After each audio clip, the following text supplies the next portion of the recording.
Hey everybody, welcome to Audrey's Insights. It's a real estate show where I share with you tips and tricks and give you insights into the real estate market. Today I want to talk about how this pandemic has affected the market and what's going on right now this fall in 2020. The pandemic has affected behavior patterns and the whole housing market in some really interesting ways. Normally, we would have had a very busy spring market, and as you know, this spring was very different. Typically, homes come on the market in January, February, March, and they're getting ready for those spring buyers to come out of the woodwork and purchase homes. But when the pandemic hit, obviously some of those homes that were listed were withdrawn. Buyers were not able to go out in full force as expected, so there was definitely a dip in activity as far as listings and home sales. That went on for a couple of months, and then we slowly started seeing listings come back on the market, and now the buyers are out in full force as much as possible. We have adapted to virtual showings when the buyers prefer that. There is still such a huge buyer demand and low inventory, so the people who are selling are able to get top dollar for their homes right now. It is still a very strong seller's market. In fact, the fall this year really is the spring market. It just got pushed into the fall. And they're predicting that these home prices are going to stay steady and they will not drop, and they'll probably remain that way through the end of the year. And that's mostly due to the low inventory and the huge surplus of buyers.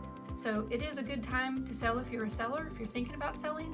If you're a buyer, you're going to pay a premium price for the home, but on the bright side, you will have a very low, historic low, in fact, interest rate. That's one way that the market has changed. Basically, the spring market became the fall market. Another thing that's changed is what people are looking for in homes.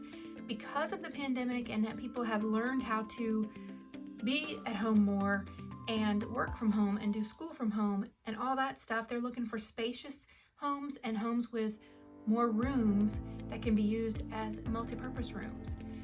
People who were sent home to work, either now they don't have to go back to the office, or they may choose not to go back to the office, and so they're looking for homes with spaces that can be used as office space, not necessarily just for one working person, but possibly for 2 or 3 working people. They're also looking for space that they can do homeschool in, because a lot of people have found out that they prefer homeschool to public school, and they are enjoying the flexibility of being able to live and work and do school from home. So they're looking for more spacious homes, and like I said before, homes with more multi-purpose rooms. So for this fall, we can expect home prices to remain steady. They do not predict that any home prices will be cut, simply because the demand is so high. We don't think that there will be a whole lot of houses coming on the market, simply because you get into the holiday season and people don't necessarily want to be dealing with moving during that time. However, people will not be traveling this much this year, so I still think buyers are going to be out there and be looking for homes. I just don't think that people are going to be listing them. We expect some homes to possibly come on the market at the end of September, when some people's forbearance comes to an end.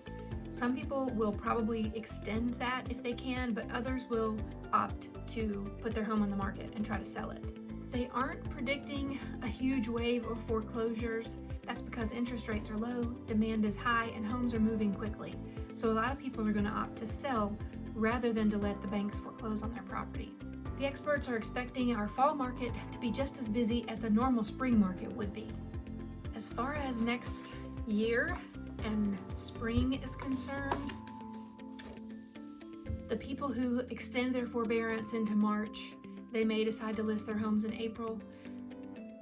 But with the election coming up and a possible reoccurrence of the pandemic, we really don't know what to expect for spring. But hopefully this gave you an idea of what the fall is going to look like. Inventory is going to remain low, but demand is high, so sales prices are going to stay where they are. And again, it's a good time to sell if you're a seller. Not a great time to buy if you're a buyer, but the silver lining there is that you will have low interest rates if you are obtaining a loan to purchase a home. Lots remains to be seen with the election coming up and what's going to happen next year.